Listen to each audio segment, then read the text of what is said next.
जानिए पार्ले जी के 5 रुपए में बिस्किट बेचकर करोड़ों कमाने के राज। पार्ले जी एक ऐसा नाम है जिसकी पहुंच घर घर तक है। पार्ले जी ने 2013 के 5,000 करोड़ के रेवेन्यू को 13,000 करोड़ रुपए तक पहुंचाया है। अब आप सोच रहे होंगे कि बिस्किट का प्राइस तो वैसा का वैसा है, फिर ये सब कैसे हुआ? पार्ले ने कुछ ऐसे बिजनेस स्कीम यूज किए कि जिससे उसके पास ग्लूकोज बिस्किट मार्केट का 70% हिस्सा है। जब भारत अंग्रेजों का गुलाम था तो मोहनलाल डे ने सूरत से मुंबई आकर ऑरेंज कैंडी की फैक्ट्री शुरू की। पर 1939 में पार्ले ने भारत में अपना पहला बिस्किट लॉन्च किया जिसका नाम था पार्ले ग्लूको बिस्किट। ये बेहद सस्ते और टेस्टी थे जिसके कारण ये जल्द ही पूरे भारत पर छा गए। 1987 में जब मार्केट में कई सारे ग्लूको बिस्किट आए तो पार्ले ने अपने बिस्किट का नाम पार्ले जी कर दिया जिससे वो बाकी ब्रांड से अलग पहचान बना सके। इसके कारण ही पार्ले जी 2003 में दुनिया में सबसे ज्यादा बिकने वाला बिस्किट बना। अब सवाल ये है कि बिना प्राइस चेंज किए पार्ले जी प्रॉफिट वाली कंपनी कैसे है? इसका मेन रीजन है कंज्यूमर यूटिलिटी परसेप्शन। हम जब भी कोई चीज खरीदते हैं तो बिना किसी लॉजिक के नहीं खरीदते।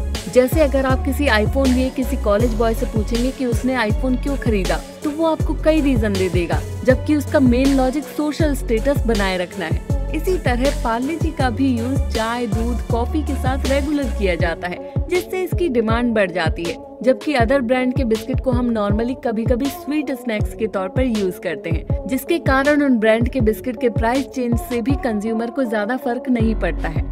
केपेक्स इंटेलिजेंस ही वो मेथड है जो पार्ले को अदर कंपनीज से बेस्ट बनाता है। पार्ले जी की सभी फैक्ट्री सिटी से दूर नहीं है जिसके कारण उसकी ट्रांसपोर्ट कॉस्ट कम हो जाती है और अदर मेट्रो सिटी में पार्ले कॉन्ट्रैक्ट मैन्युफैक्चरिंग से भी अपनी कॉस्ट को लो बनाती है। पार्ले रॉ मटेरियल खरीदते समय भी यही टेक्निक यूज करती है। पार्ले ने स्ट्रॉन्ग लोकल सोर्सिंग नेटवर्क बनाया है जो पार्ले तक रॉ मटेरियल बहुत आसानी से पहुंचा देता है जिससे मैन्युफैक्चरिंग कॉस्ट कम रहती है। बढ़ती महंगाई के चलते पार्ले ने बिस्किट की प्राइस चेंज नहीं की, बस क्वांटिटी कम कर दी, जिसके चलते पार्ले के प्रॉफिट मार्जिन कम होते गए। पर फिर भी पार्ले ने पार्ले जी बिस्किट को बेचना बंद नहीं किया। उसका मेन रीजन है ब्रांड इक्विटी। पार्ले के बिस्किट के अलावा भी कई प्रोडक्ट हैं। कंज्यूमर जब पार्ले जी बिस्किट के चलते उनको भी खरीदता है तो कंपनी अपना प्रॉफिट वहाँ से बना लेती है।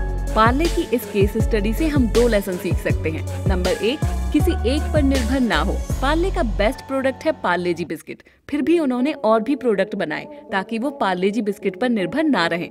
Number 2, focus on controllable factors. Parle petrol diesel की प्राइस तो कम नहीं कर सकता, पर उसने टेक्निक से ट्रांसपोर्ट कॉस्ट को कम किया जिससे उसे फायदा हुआ।